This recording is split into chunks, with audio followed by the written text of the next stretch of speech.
नमस्कार, आप सभी के हमारे चैनल स्वागत है। आज मैं आप सभी को बहुत प्यारा सा चुटकुला गीत नाच का सुनाने जा रहे हैं। आप लोगों को कैसा लगता है कमेंट करके ज़रूर बताइए तथा हमारे चैनल परिवार देख रहे हैं तो सब्सक्राइब जरूर कीजिए और खूब हंसिए। नमस्कार। हमरे राजा जी के कुछहू कमैया न बा, हमरे राजा जी के कुछहू कमैया न बा, उनके जेबिया में एक रुपैया न बा, उनके जेबिया में एक रुपैया न बा, हमरे सैया जी के कुछहू कमैया न बा, हमरे चाउर न बा, हमरे दलियो न बा, हमरे चाउर न बा, हमरे दलियो न बा, हमरे नुनो न बा, हमरे हरदियो न बा, हमरे नुनो न बा, हमरे हरदियो न बा,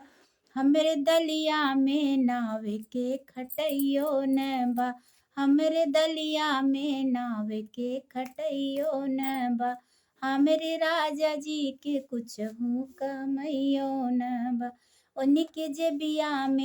एक रुपैयो न बा, हमरे चूल्हा न बा, हमरे बर्तन न बा,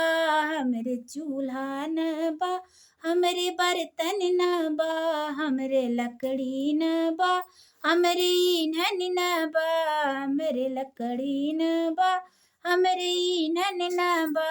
हमरे अगिया धराव के सलैयो न बा, हमरे सैया जी के कुछहू कमैयो न बा, उनके जेबिया में एक रुपैया न बा, हमरे गद्दा न बा, हमरे रजइयो न बा,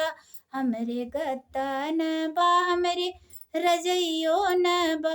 हमरे खटिया न बा, हमरे मसहरियो न बा,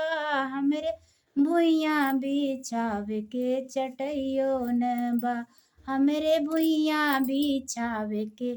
चटइयो न बा, हमरे सैया जी के कुछहू कमैयो न बा, उनके जेबिया में एक रुपैया न बा।